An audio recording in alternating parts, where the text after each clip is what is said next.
하늘에 계신 우리의 거룩하신 아버지 하나님, 푸른 5월을 시작하신 하나님의 이름이 온 땅에 충만하심을 찬양합니다. 아버지의 뜻과 아버지의 영광과 아버지의 넘치는 은혜가 아버지의 나라에서 이루어진 것과 같이 이곳에 이루어지기를 간절히 원하오니 이곳에 임재하사 이 시간 우리의 영을 정결하게 하시고 새롭게 하여 주시옵소서. 지난 한 주간 동안 에스라서를 묵상하며 포로되었던 이스라엘의 귀한 역사를 통해 수룹바벨의 성전 건축을 둘러싸고 예루살렘에 울렸던 통곡하는 소리와 즐거이 부르는 소리를 함께 듣게 하신 하나님, 돌이켜보니 지나온 4월이 하나님의 은혜였습니다. 주님의 죽으심과 부활하심을 통해 우리의 지나온 모습을 볼 수 있었고 우리의 앞으로의 모습도 생각할 수 있었습니다. 주여, 이 시간 구하옵나니 자주 넘어지고 쉽게 죄악으로 달려가는 저희의 죄됨을 용서하여 주시옵소서.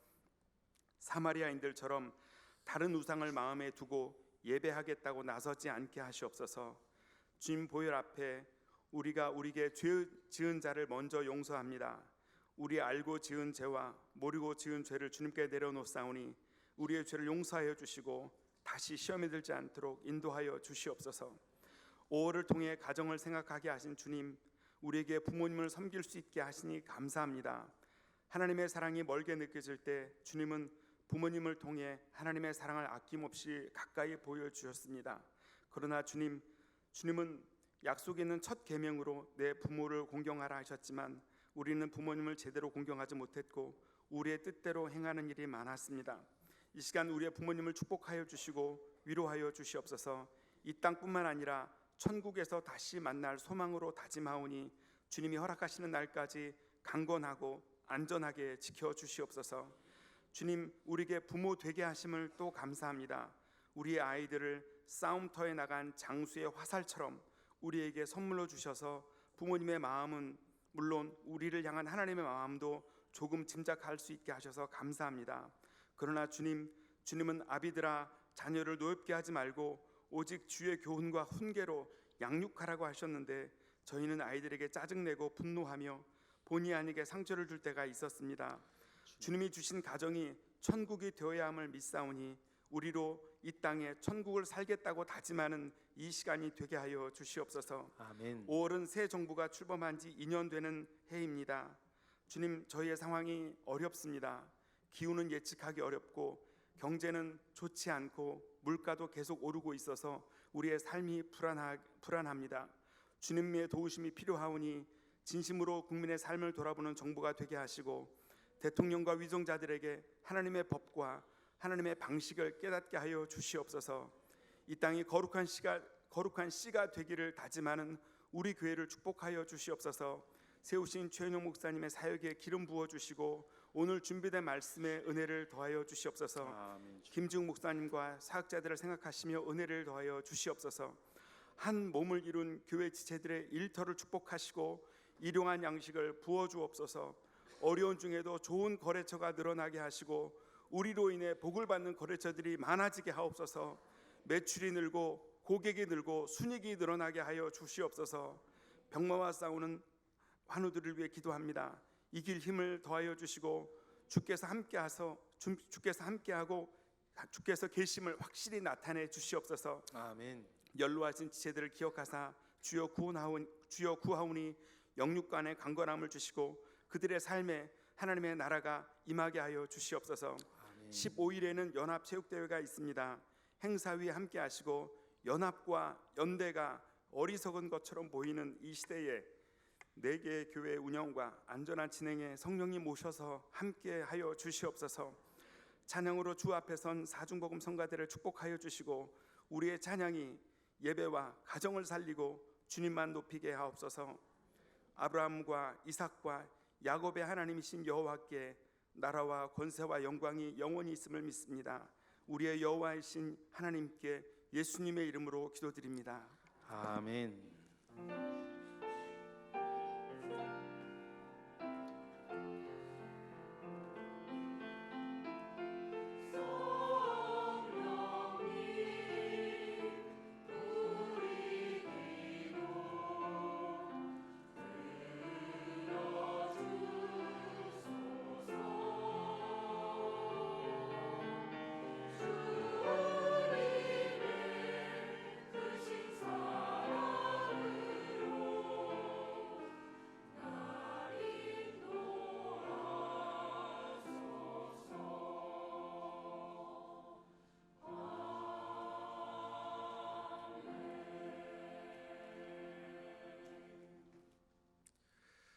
아멘. 이 시간 우리가 함께 나눌 말씀은 신약성경 에베소서 6장 1절로 4절까지의 말씀입니다.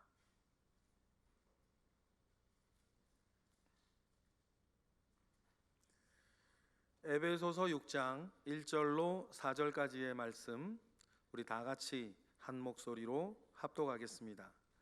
자녀들아, 주 안에서 너희 부모에게 순종하라. 이것이 옳으니라. 내 아버지와 어머니를 공경하라. 이것은 약속이 있는 첫 계명이니 이로써 내가 잘되고 땅에서 장수하리라. 또 아비들아, 너희 자녀를 노엽게 하지 말고 오직 주의 교훈과 훈계로 양육하라. 아멘.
아멘. 우리 박수로 화답하겠습니다.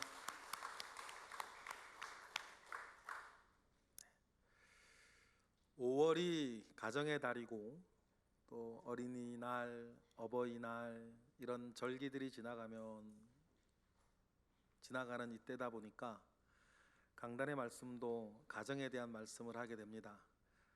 지난주에 신앙의 가풍에 대한 이야기했고, 오늘은 주 안에서 가와만사성, 특별히 이를 위해서 부모와 자녀 사이에 일어나야 할 주님의 가르침들을 살펴보려 합니다.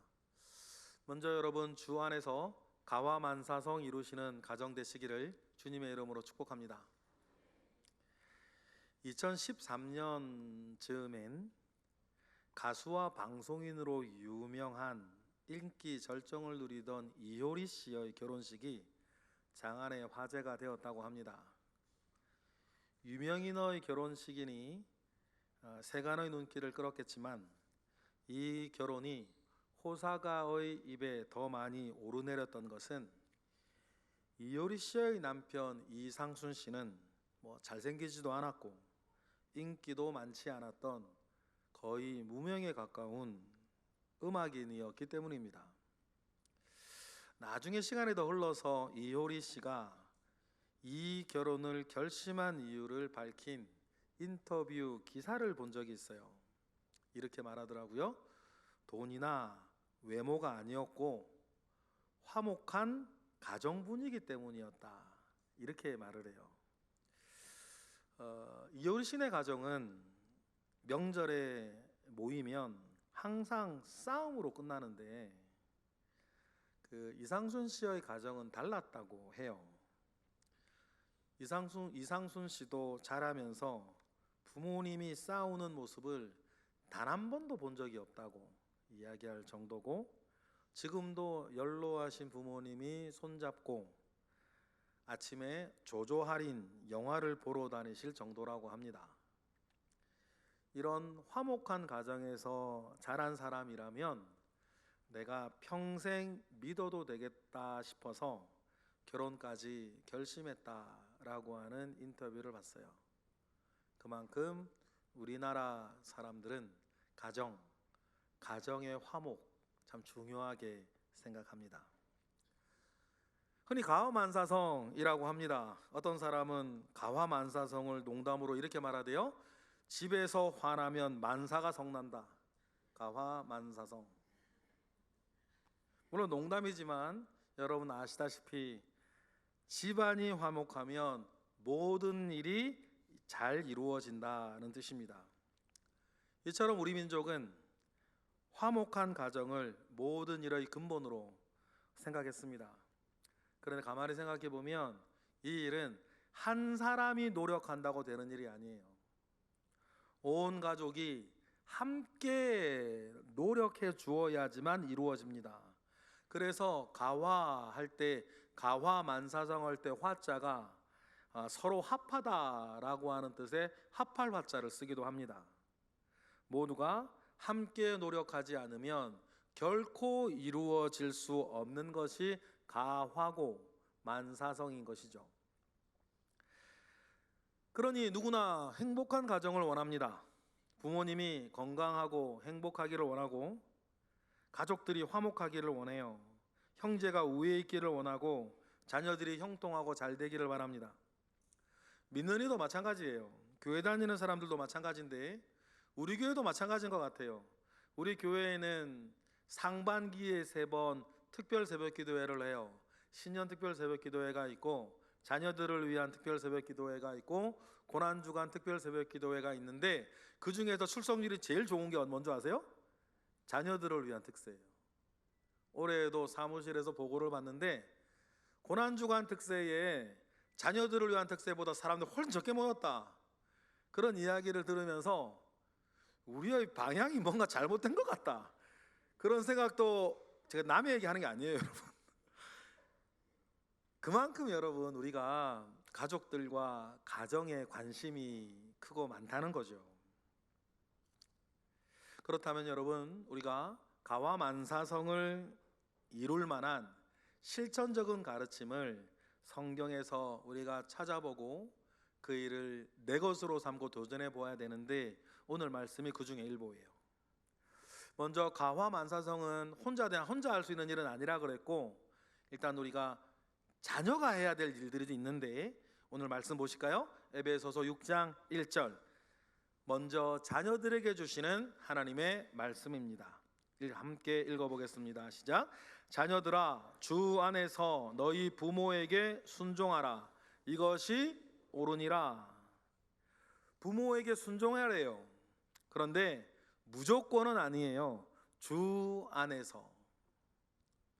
간혹 부모에 대한 순종과 믿음의 도가 충돌하는 경우가 있기 때문이죠.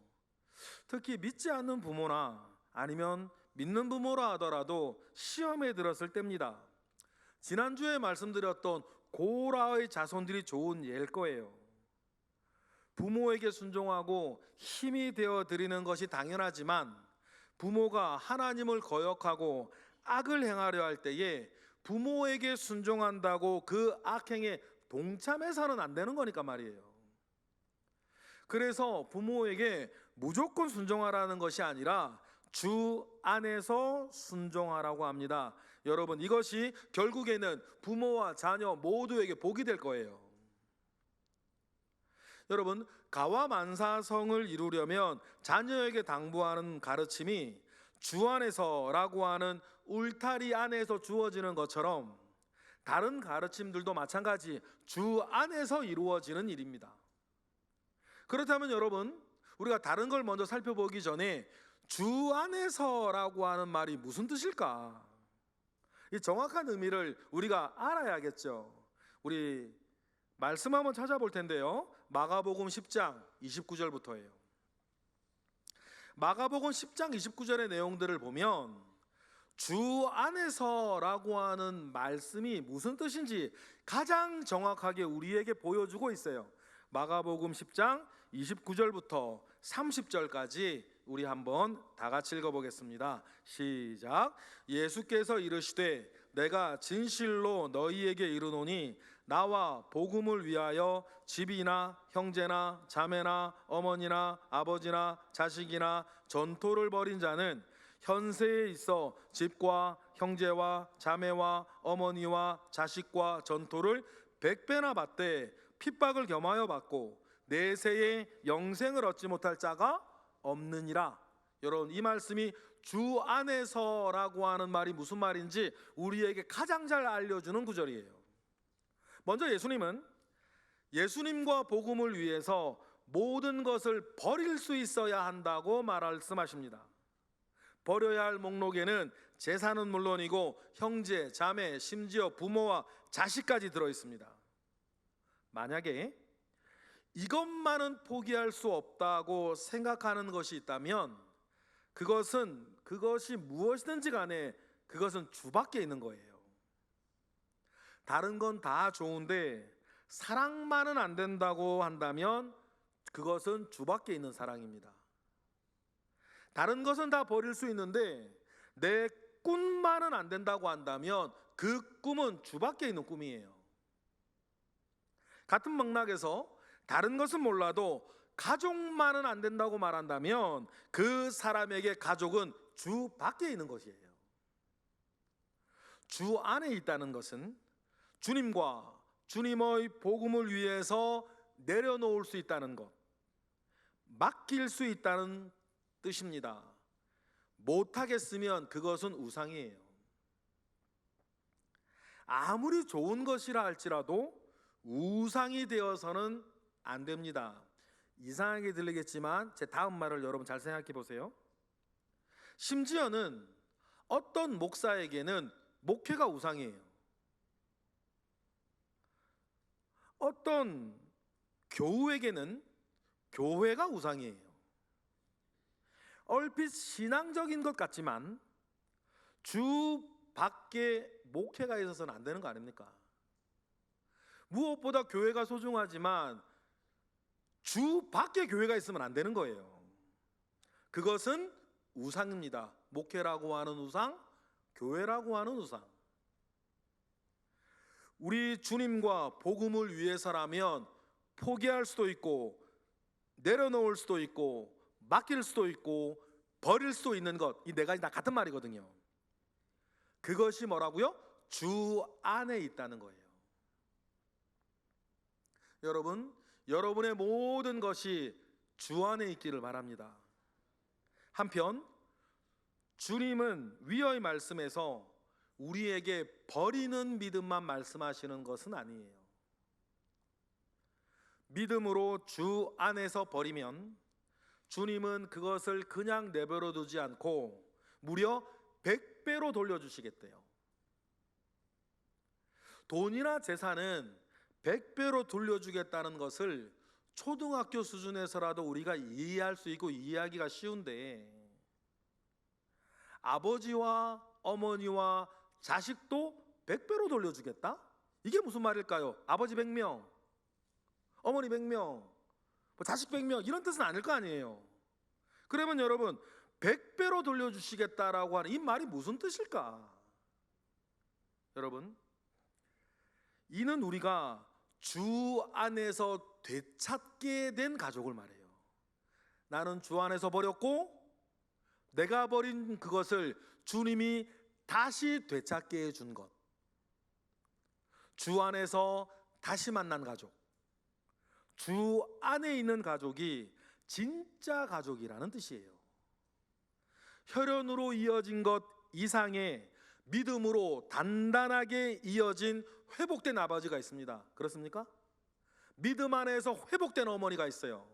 믿음 안에서 되찾은 회복된 아내가 있고 회복된 남편이 따로 있습니다. 주 안에서 회복된 부모님이 계시고 주 안에서 회복된 자녀들이 따로 있어요. 여러분, 그러니 가와만사성도 사람의 노력이나 개개인의 인품으로 만들어지는 것 이상의 믿음 안에서 이루어지는 가와만사성이 진짜 가와만사성입니다. 여러분, 진짜의 것은 주님 안에 있어요. 이를 믿으시고 이를 이루어 가시는 우리 모두가 되기를 주 안에서 축복합니다. 사람은, 특히 그리스도인은 주 안에서 부모를 공경할 줄 알아야 됩니다. 공경의 첫 걸음은 순종이에요. 고집 부리지 않고 일단 경청하며 따르는 것이에요. 많은 사람이 늙은 부모를 무시합니다. 아무것도 모른다고, 시대에 뒤떨어졌다고 생각해요. 그래요. 여러분, 부모님은 시대에 뒤떨어진 거 맞아요. 늙은 부모님들은 시대의 유행에 멀찌감치 뒤처진 분들이 많습니다. 그런데 여러분, 자기들은 유행을 쫓아가며 살고 있고 부모님들은 유행에 뒤처져 있을 때, 여러분 기억하십시다. 자기가 유행을 쫓아가며 살도록 밑거름이 되어진 게 누구예요?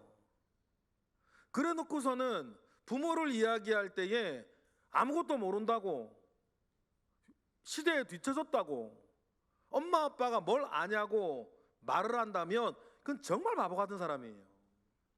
그리고 무엇보다도 여러분, 이 세상에서 여러분을 제일 사랑하고 제일 아끼는 이는 여러분의 부모님이에요. 여러분의 아버지와 여러분의 어머니 아닙니까? 김병의 효자 없다는 말은 있어도 김병의 부모 없다는 말을 제가 들어본 적이 없어요. 여러분들은 혹시 어머니가, 아버지가 병이 나면 간병인 걱정할런지 몰라요. 그런데 자식들이 병에 나고 입원했다고 간병인 걱정하는 부모는 없어요. 왜요? 자기가 할 거니까.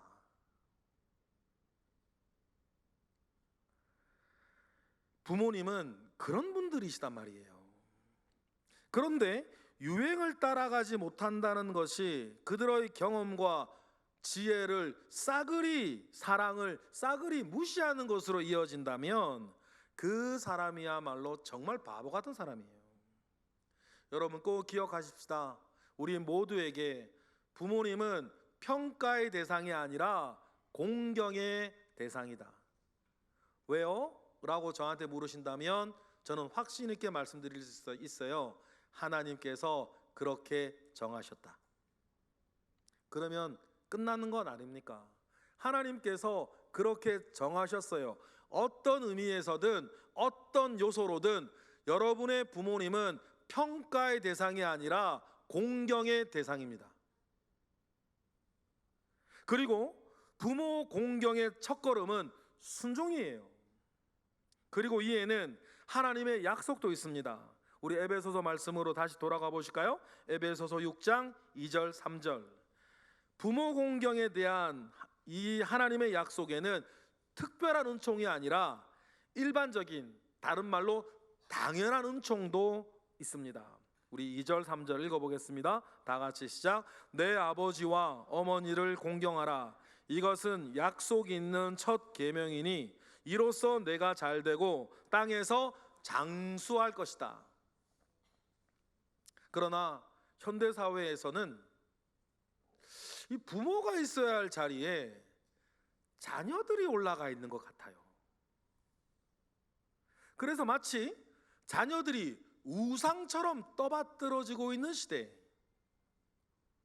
그래서인가 자녀 문제에 자녀에게 쩔쩔매는 부모님들이 의외로 많이 발견돼요. 목격이 되는 거죠. 여러분 또 한번 반드시 기억하십시다. 성경은 어디를 찾아보더라도 자녀 양육보다 부모 공경이 먼저예요. 그것이 우선이라고 가르칩니다. 그리고 자녀가 가장 잘 되는 길은 부모를 공경하고 공경하기에 순종하는 법을 가르치는 것이라고 말을 해요. 여러분 믿으시기 바랍니다. 하나님의 약속의 말씀 믿으시기 바라요. 여러분 우리가 자녀들에게 맛있는 것 사 먹일 수 있고 좋은 옷 사 먹일 수 있고 좋은 학원 여러 군데 보낼 수 있는데, 그런 하나님의 말씀은 뭐라 그러냐면 너희들의 자녀들이 잘 되고 이 땅에서 장수하는 길은 부모에게 공경하는 것을 가르치는 거라 그랬어요. 그러면 여러분 말씀은 말씀대로. 여러분 그러니 이곳에 계시는 모든 자녀들, 여러분의 부모님 앞에 하나님의 말씀을 10분 적용하고 실천하고 이루어내시기를 주님의 이름으로 축복합니다. 이어지는 두 번째 말씀은 주 안에서 가와 만사성을 위한 부모에게 하시는 말씀이에요. 에베소서 6장 4절 다시 한번 읽어보겠습니다. 시작. 또 아비들아 너희 자녀를 노엽게 하지 말고 오직 주의 교훈과 훈계로 양육하라. 자녀는 부모에 대해서 순종과 공경, 부모는 자녀에 대해서 두 가지를 말씀하세요. 노엽게 하지 말고 교훈과 훈계로 양육하라는 거예요. 그러니 여러분 자녀들을 오냐오냐 키워서는 안 됩니다. 교훈과 훈계로. 그리고 중요한 얘기가 또 나오는데 자녀들을 노엽게 하지 말래요. 여러분 이 말씀도 기억하십시다. 자녀들을 노엽게 하지 말라는 말은 단순하게 화나게 하지 말라는 뜻이 아니에요. 이 말은 자녀들에게 상처를 주지 말라는 뜻입니다. 부모의 실수나 죄악으로 자녀들에게 상처를 주는 일이 있어서는 안 된다는 말씀이에요. 아버지가 아버지의 자리를 지키지 않아서 자녀들을 낙심시켜서는 안 된다는 말입니다. 살다 보면 능력이 부족해서 열심히 해서 실패했기 때문에 어려움을 겪는 일들이 있죠. 여러분 그런 것들이 하면 어떡하겠습니까? 열심히 했는데 안 되고 실패한 것이 하면 어떡하겠어요? 하지만 의도적으로 자신의 욕망을 제어하지 못해서 분을 참지 못해서 자녀를 크게 실망시키고 그들에게 씻을 수 없는 상처를 주어서는 안 됩니다. 여러분 이것이 엄청난 요구가 아니지 않습니까? 하나님께서 부모에게 대단한 요구를 하시는 게 아닙니다. 기본 중에 기본을 당부하시는 거잖아요. 부모님들이 이 기본만 잘 지켜도 주의 교훈과 훈계로 양육하는 일이 부끄러워지지 않을 거예요. 하지만 우리는 경험적으로 알고 있는 게 있습니다. 누구나 옳고 바르고 은혜롭게 살고 싶지만 아쉽게도 어떤 일에 대해서는 원하는 그 삶이 잘 사라지지 않고 뜻했던 일이 잘 이루어지지 않는 것이 우리가 가진 갈등 아닙니까? 그래서 가정에 아픔을 주고만 부모라 할지라도 그들이 원했던 것은 아니에요. 그들도 우리 못지않게 행복하고 은혜로운 가정을 꿈꾸었던 분들 아닙니까? 그런데 뜻대로 되지 않았던 인생의 여러 일들 중에 특정한 때에 가정사가 걸려든 거죠. 그러니 그런 가정을 보고 여러분 함부로 판단하거나 혹시 그런 부분이 우리의 가정 가운데 있다면 사모하는 마음으로 주님 앞에 회복을 기도해야 할 것입니다. 그렇다면 본의 아닌 실수를 막고 주 안에서 가화만사성을 어떻게 이룰 수 있을까? 오늘 우리가 읽은 본문이 들어있는 큰 단락을 살펴보는 필요가 있어요. 사실 우리가 시간 관계상 부모와 자녀에 대한 이야기를 했는데 그 앞에는 남편들아, 아내들아 라고 하는 말이 이어지고 있고 그 뒤에는 종들아, 상전들아 라고 하는 6개의 문단이 있어요.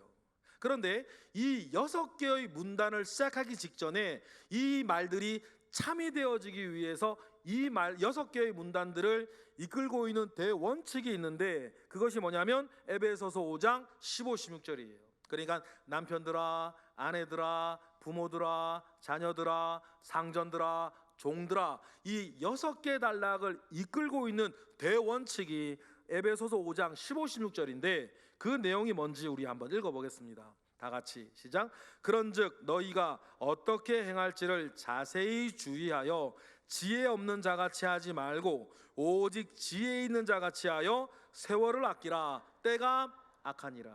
두 가지 말씀을 하세요. 내가 누구고 지금 여기서 무엇을 해야 할지 주위에서 생각해라. 그리고 기억해라.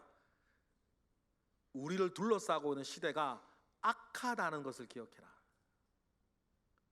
그러니 여러분, 내가 여기서 무엇을 어떻게 해야 될지 나를 향한, 주님을 향한 뜻을 분별하며 살 것을 당부해요. 모르고 살면 어리석은 사람이 됩니다. 그리스도인임에도 불구하고 어리석게 사는 사람들이 있어요. 그래서 다음과 같은 당부를 하죠. 17절 읽어보겠습니다. 에베소서 5장 17절 시작. 그러므로 어리석은 자가 되지 말고 주의 뜻이 무엇인가 이해하라. 여러분, 이 자리에 있는 모든 분들 단 한 명도 예외 없이 여러분을 향한 하나님의 뜻이 있습니다. 일반적으로 우리 모두가 지금 따라야 할 뜻이 있고 때로는 어떤 것은 구체적으로 내가 구체적으로 따라야 할 하나님의 뜻이 있어요. 하나님은 그걸 원하십니다. 늘 이해해라. 하나님의 뜻, 내가 지금 여기서 무엇을 어떻게 해야 하는지, 하나님이 무엇을 원하시는지, 하나님의 뜻이 무엇인지를, 내가 그래서 어떻게 하기를 원하시는지를 늘 이해하고 구하고 알기 원해서 그 뜻대로 살아가는 지혜가 우리 모두에게 필요하다는 사실을 기억하고 그렇게 살아라. 주님 그렇게 우리에게 말씀하세요. 분명히 여러분 눈앞에 하나님의 뜻이 떡 하나 있는데 우리의 눈이 세상에 물들어 어두워지면 하나님의 뜻을 알기가 어려워져요. 사람 속에 있는 욕망이 모든 것을 왜곡되게 보이게 하고 왜곡하여 받아들이게 하기 때문입니다. 그러면서 자기와 자기의 행복이 최고의 가치가 돼요. 성경은 이런 현상을 말세의 뚜렷한 징조라고 말을 합니다. 우리 성경 한번 찾아보겠습니다. 디모데후서 3장 1절부터 4절. 자기 욕심에 눈이 어두워져 버리면 모든 것이 왜곡되게 보인다 그랬어요. 창세기에 보니까 아브라함과 조카 롯이 갈랐을 때에 아브라함이 롯에게 그러죠. 네가 우하면 나는 좌하겠고 내가 좌하면 나는 우하겠다 그랬을 때에 그 말을 들은 롯이 주변 지경을 둘러봅니다. 근데 성경에 굉장히 중요한 표현이 나와요. 죄악의 땅 소돔성 지역을 바라보는데 자기 욕망에 뒤틀린 롯의 눈이 죄악의 땅 소돔이 뭐처럼 보였다? 여호와의 동산처럼 보였다 그랬어요. 다시 말하면 에덴 동산처럼 보였다 그랬어요. 거기 가면 자기가 죽는데 그래도 욕망에 뒤틀린 눈은 죄악의 성 소돔이 여호와의 동산처럼 보였다 그랬거든요. 마찬가지 여러분, 우리의 눈이 세상의 욕망에 물들어 버리면 모든 것이 자기 하고 싶은 대로 보이는 거예요. 그런 사람들이 모여 사는 이때를 성경은 말세라 그러면서 말세의 뚜렷한 징조, 말세의 병적인 현상을 다음과 같이 우리에게 안내해요. 디모데후서 3장 1절부터 4절 다 같이 읽어보겠습니다. 시작. 너는 이것을 알라. 말세에 고통하는 때가 이르러 사람들이 자기를 사랑하며 돈을 사랑하며 자랑하며 교만하여 비방하며 부모를 거역하며 감사하지 아니하며 거룩하지 아니하며 무정하며 원통함을 풀지 아니하며 모함하며 절제하지 못하며 사나우며 선한 것을 좋아하지 아니하며 배신하며 조급하며 자만하여 쾌락을 사랑하기를 하나님 사랑하는 것보다 더하는 이 세상. 정확히 지금 세태를 폭로하는 것 같아요. 마치 2000년 전에 다 알고 있었다는 듯이 말입니다. 말세의 병리적인 현상 가운데에 끼어 있는 것이 무엇이에요? 출발되는 것이 뭐죠? 두 가지예요. 자기를 사랑하고 돈을 사랑하고. 이것이 만연한 세대를 우리는 지금 살고 있습니다. 황금만능주의는 특히 우리나라에서 도드라진 현상이라고 전 세계가 우려할 정도예요. 가와만사성을 중요한 가치로 알고 있는 우리나라 사람들도 자기를 사랑하는 것, 그래서 돈을 사랑하는 그것이 가정의 가치를 빠르게 잠식하고 있습니다. 그래서 경제적인 이유로 결혼을 못하겠다 그러고, 경제적인 이유로 자식을 못 낳겠다 그러고, 경제적인 이유로 가정을 가지지 않겠다고 말을 해요. 2021년 11월 18일 미국의 여론조사기관 퓨 리서치 센터에서 전 세계 선진국 17개국 19,000명을 대상으로 설문조사를 했어요. 설문조사의 질문이 이겁니다. 인생을 의미 있게 하는 가장 중요한 것이 당신에게 무엇입니까? 인생을 의미 있게 하는 가장 중요한 것이 무엇인가? 라고 하는 질문에 선진국의 사람들이 가장 중요하게 생각하고 가장 큰 만족을 얻으며 사는 것이 무엇인가 질문했는데, 이 질문에 대해서 17개 국가 중에서 14개 나라에서 1위를 차지한 것이 가족이었어요. 다른 가치, 성공이나 부자가 되는 것보다 가족을 제일 중요한 가치로 꼽았어요. 반면에 세 나라가 다른 대답을 했죠. 다른 대답을 한 첫 번째 나라가 대만이었는데, 대만 사람들이 제일 중요하다 생각한 게 아마 중국의 위협 때문에 그런 것 같은데 사회가 제일 중요하다 그랬어요. 다른 대답을 한 나라가 스페인이었는데 스페인 사람들이 제일 중요하다고 생각한 것이 건강이었습니다. 나머지 다른 대답을 한 나라가 대한민국이었어요. 우리나라 대한민국 사람들이 인생에서 가장 의미 있고 가장 중요한 것이라고 대답했던 1위가 무엇이었냐면 물질적 풍요였어요. 2등이 건강이었고 3등이 가족이었습니다. 설문조사를 했던 나라 중에서 물질적인 풍요가 1위를 한 나라는 우리나라가 유일했어요. 여러분, 이 말은 무슨 말이냐면 우리는 가족보다 내 건강이 더 중요하고 내 건강보다 돈이 더 중요하다 생각하는 사람들 속에 파묻혀 살고 있다는 거예요. 파묻혀 살고 있다는 것은 무슨 말이냐면 그들의 선택과 그들의 결정과 그들의 모든 사는 모양을 통해서 우리는 집요하게 영향을 받고 해서 때로는 피해를 보기도 하고 때로는 씁쓸한 마음들을 가지게 만든다는 거죠. 여러분, 가와만사성도 주 안에서가 아니라 돈 안에서 이루어지는 일이라고 생각하는 모양이에요. 사람들의 사고가 여러분 삐뚤어지고 있습니다. 가정 화목이 돈과 결부되어 있는 축복입니까? 정말 그럴까요? 아니라고 하는 걸 여러분 많이 알고 있는데 어떤 면에서는 여전히 그런 방향으로 살아가고 있어요. 분명히 돈에 의해 타락한 시대가 맞아요. 여러분, 시대가 타락했다라고 하는 말은 다른 의미가 아닙니다. 그 동시대를 살아가는 사람들이 타락했다는 거고, 사람들의 마음가짐과 사람들의 사고방식이 잘못되어 있다는 뜻이에요. 그리고 이 타락의 본질은 하나님을 떠난 마음이라고 성경은 얘기를 해요. 그래서 하나님께 멸망받을 사람, 상실한 마음을 가진 사람, 본질적으로 하나님을 싫어하는 사람의 마음, 성경 한번 찾아볼게요. 로마서 1장 29절부터 30절까지인데, 하나님의 말씀으로 자신과 자신의 욕망을 절제하기 싫어하는 사람, 그런 사람들 사이에 일어나는 죄악의 목록들, 그런 사람들이 만들어가는 시대의 악한 모습들을 성경은 우리에게 이렇게 소개를 해요. 로마서 1장 29절부터 30절 우리 다 같이 읽어보겠습니다. 시작. 또한 그들이 마음에 하나님 두기를 싫어하며 하나님께서 그들의 그 상실한 마음대로 내버려 두사 합당하지 못한 일을 하게 하셨으니 곧 모든 불의, 추악, 탐욕, 악의가 가득한 자요, 시기, 살인, 분쟁, 시기, 악독이 가득한 자요, 수근수근하는 자요, 비방하는 자요, 하나님께서 미워하는 자요, 교만한 자요, 자랑하는 자요, 악을 도모하는 자요, 부모를 거역하는 자요까지. 마지막이 부모를 거역하는 것까지라는 걸 기억해 두세요.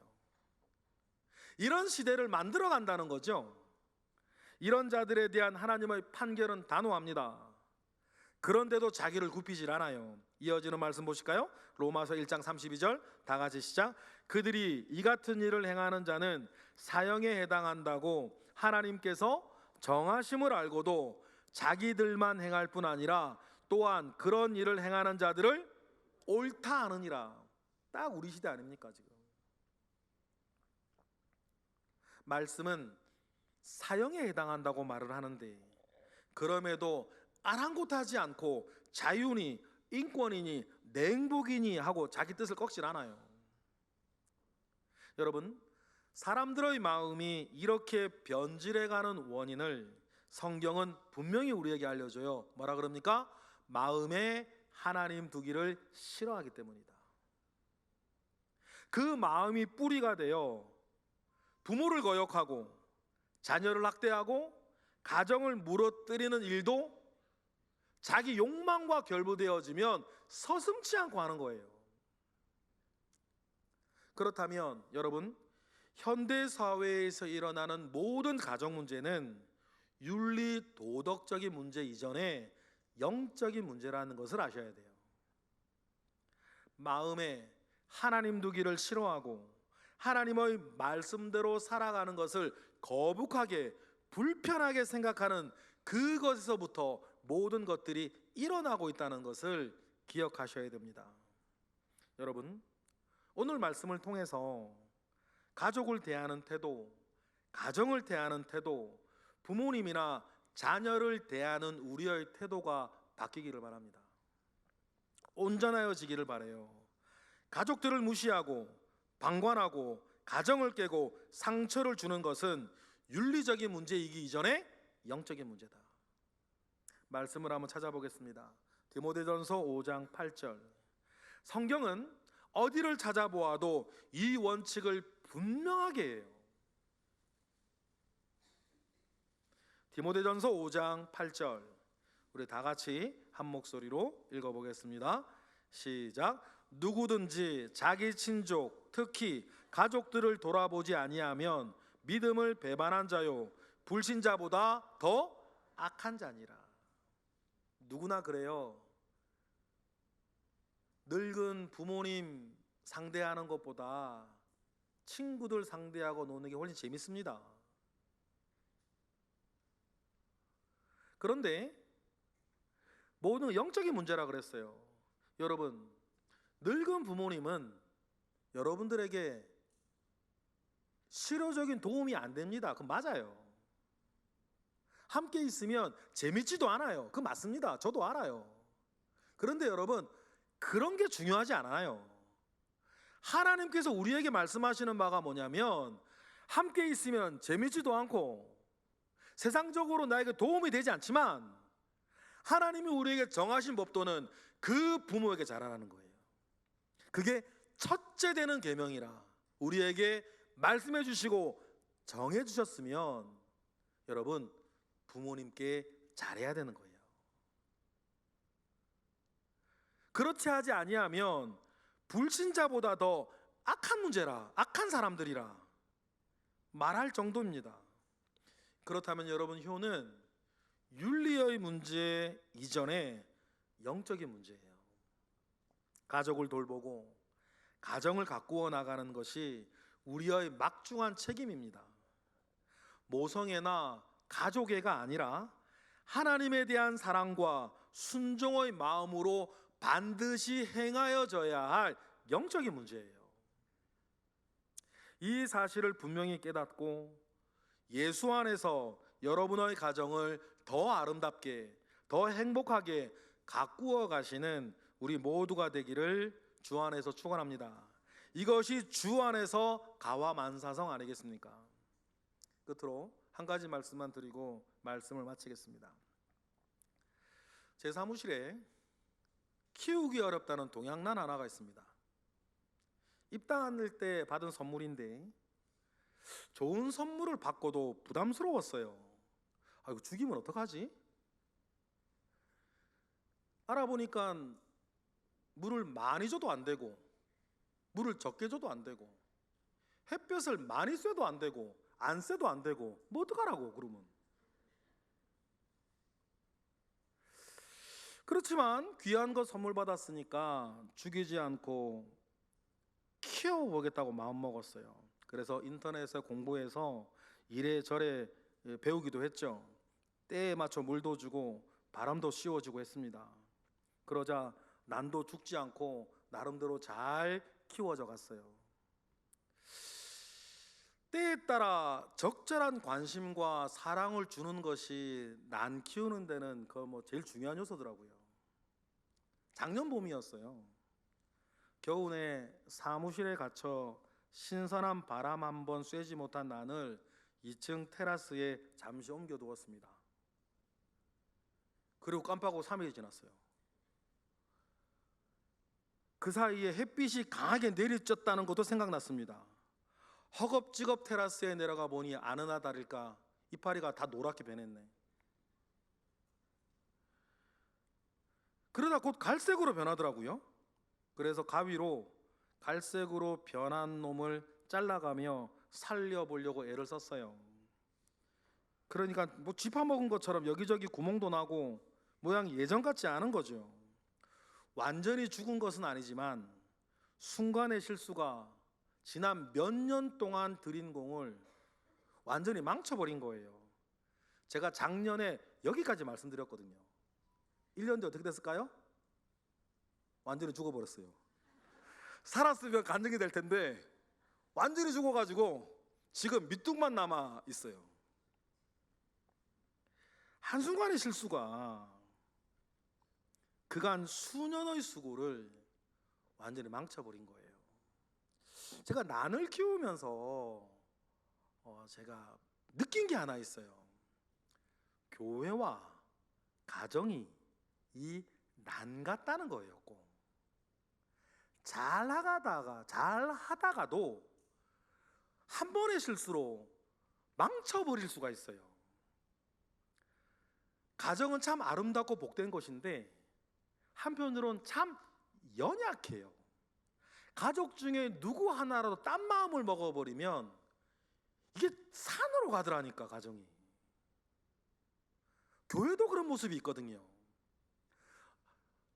하나님께서 우리에게 주신 너무나 소중한 선물인데, 그리고 아름다운데 때때로 너무 약해서 우리의 관심이 조금만 덜 가거나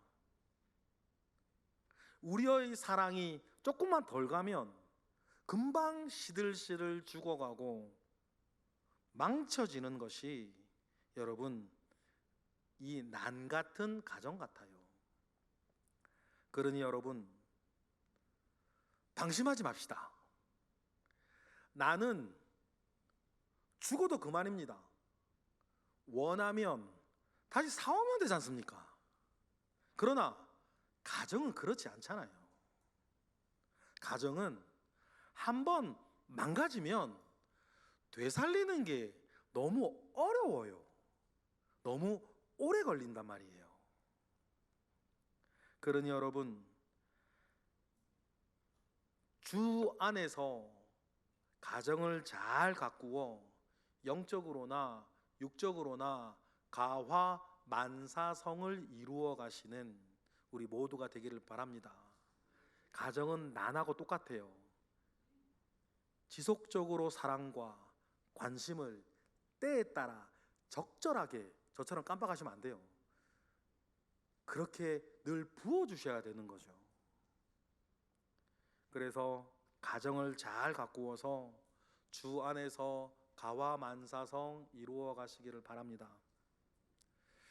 우리에게 가정을 주신 하나님께 감사하고 그 뜻을 기억하며 가정에서 천국을 연습하는 우리 모두가 되기를 주님의 이름으로 축복합니다. 기도하겠습니다.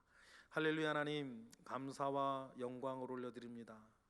크신 은혜 가운데에 우리를 이끄시옵소서. 우리의 가정을 생각합니다. 영육 간에 주 안에서 가와 만사성 이루게 하시고 그 일을 이루고 누리는 이곳의 모든 예배자들 되게 하옵소서. 예수 그리스도의 이름으로 기도드렸나이다. 아멘.